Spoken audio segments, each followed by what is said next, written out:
Komera abavandimwe abashoferi dusangiye umwuga wo gutwara abantu n'ibintu mumeze neza hama mu buhoho aho byakabereye ni kera zakamye ngira ngwizi zigo zezanye igitoro ngira ubuhoho tuzoza twashikirwa ngira tuzoza twashikirwa kabisa ni nyinshi cane ashahandi ndazifotoreye ikobero niho ndi ndazifotoye umudekarara tubwiye ko atani imwe irimwo ifise igipapuro kiyemerera kuzorenga hanze no kuzicisha bazicishije inyuma kwera aja zifise ubudahangarwa bwose babicishije inyuma bihera muri zone nete kugera ku musigiti hariya hejuru nzana tuzibiye twabuze naho duce ziraje zose ziraheze ziraje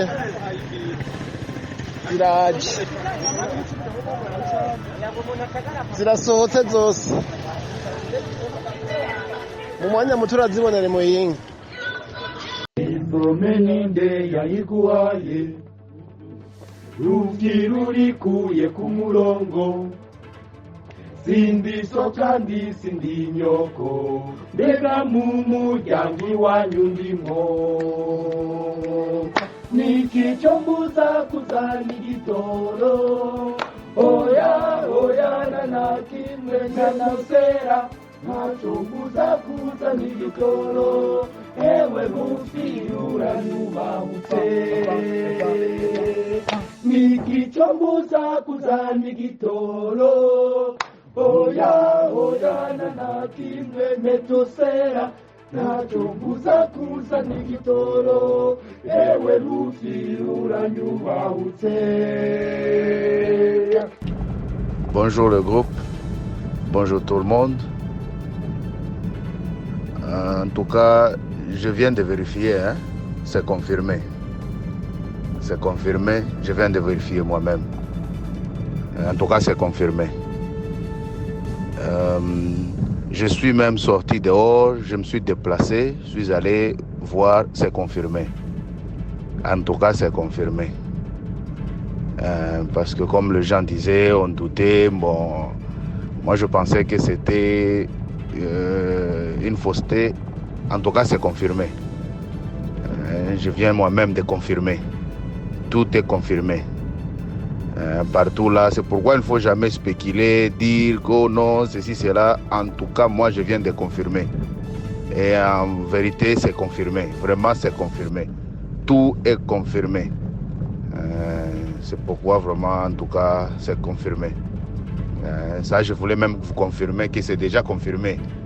Parce que moi-même, je viens de confirmer. Avec mes yeux, je viens de confirmer. En tout cas, c'est confirmé. C'est confirmé, en tout cas. C'est confirmé. Ndasubiye kubaramutsa duhereye amakuru mu gisata cy'umutekano umuharire dutabara wongeye gusaba ishirahamwe ry'ibihugu byo mu karere ka Afrika y'ubuseruko ubumwe bwa Afrika hamwe n'ishirahamwe mpuzamakungu ONU gutegeka ubutegetsi bwa CNDD-FDD kugirana ibiganiro nabo batavuga rumwe mu ntumbero yo gutorera umuti ibibazo biri mu Burundi no muri Kivu yo mu bumanuko muri Republika y'Intwaro Rusangi ya Kongo.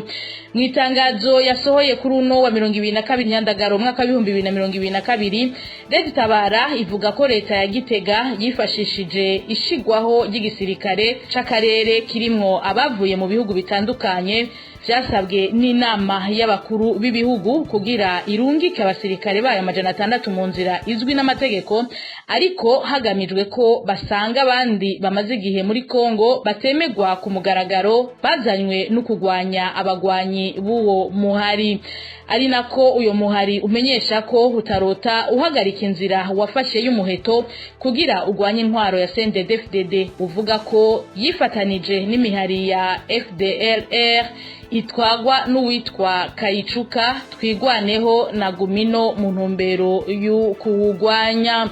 Tukiri mu cyo gisatanye n'umutekano ruganda rwa FPI rwashoboye kumenya abantu 6 bishwe muri indwi twaraye dusozereye ubwo bwicanyi bwakozwe mu ntara 4 mu zigize igihugu. Muri abo bishwe harimwo abakenyezi babiri. Iyi nkuru twateguriwe na Emile Nibasumba. mu bishwe mu ndwi twaraye dusozereye babiri nabo mu ntara ya Bubanza. Uwa mbere n'imbonerakure yitwa Singirankabo Jean Marie yishwe ku munsi wa gatatu heze, yishwe na bagenzi we b'imbonerakure igihe bariko barakizura muri village ya gatatu ku mutumba Gihungwe muri komine Gihanga. Amakuru ava mu mbonerakure Igihanga amenyesha ko Singirankabo Jean Marie yahowe ko asanzwe amena amabanga yabo ajanye n'ubusuma. Uwa kabiri yishwe mu ntara ya Bubanza n'umuntu atashoboye kumenyekana, yishwe azibaguye imbugita aho bita ku Mugirigiri mu kigwati c'amahoro cyo mu Kigwema muri komine Gihanga. Hari kuwa gatatu heze umuntu umwe yarafashwe ku mvo z'amatohoza. No mu ntara ya Cibitoke hishwe abantu babiri muri iyi ndwi twaraye turangije, uko ari babiri ntibigeze bamenyekana. Uwa mbere ikiziga ciwe catowe ku mutumba Gisaba zone Buhindo muri komine Mugwi hari ku munsi wa mbere. Abanyagihugu bo muri komine Mugwi bavuga ko ku mugoroba wo ku munsi wa Mungu muri ako karere babonye imodoka y'urongo iperereza mu ntara ya Cibitoke, bagakeka ko ariyo yoba yarazanye ico kiziga igita muri ico kibanza. Uwa kabiri yishwe mu ntara ya Cibitoke yari umugabo, ikiziga ciwe catowe ku mutumba Ruvumera muri zone Kiramira muri komine Rugombo, naho nyene hari ku munsi wa mbere.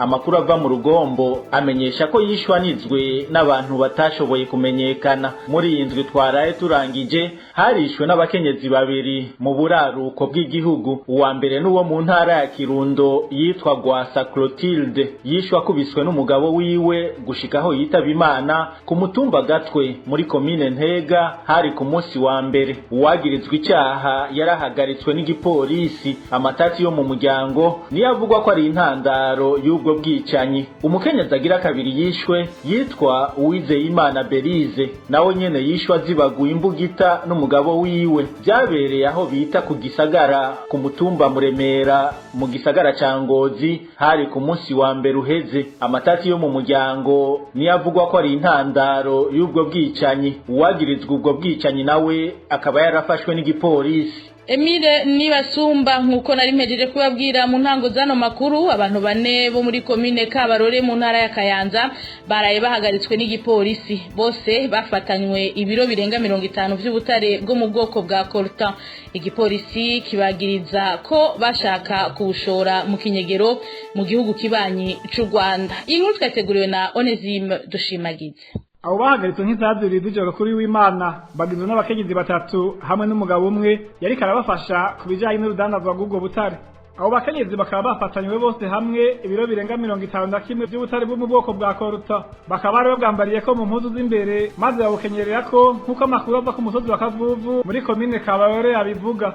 Amakuru atangwa n'igipolisi avuga ko imbere y'inyamiramabi abo bakenyezi bavuze ko ari umuntu basanzwe bakorana muri urwo rudandazwa. Uwo nawe ngo nibo bahubwo butare bakabujabukana bashitse hakurya mu gihugu cy'u Rwanda bakabohereza uwundi muntu. Intara ya Kayanza nimwe mu ntara zivugwamo cyane ibikorwa byo kwimba no kudandaza ubutare mu mpisho. Mu kwezi guheze kwa Mukakaro hari undi mukenyezi yafatanywe ibiro 3 by'ubutare bwa coltan. Bamwe mu bajeje intara y'umutekano baravugwa muri ivyo bikorwa byo kugurisha ubutare mu mpisho. Onesime Dushimagize. Mu gisata c'imibano naho tuve mu ntara ya Kayanza dusimbire mu ntara ya Bubanza, aho abanyagihugu bo muri komine ya Bubanza bagiriza umukuru w'umugambwe CNDD-FDD ku rwego rw'intara Ngoragoze Alexandre kwihagira ifumbire yabagenewe akaja kuyigurisha. Abo banyagihugu banavuga ko uwarongoye umugambwe asanzwe ari we akora urudandazwa rw'isima aho itigera irara muri iyo komine kuko aca yitwara ahantu hatazwi kuyigurisha. Eros Divaremesha adushikane mu ntara ya Bubanza.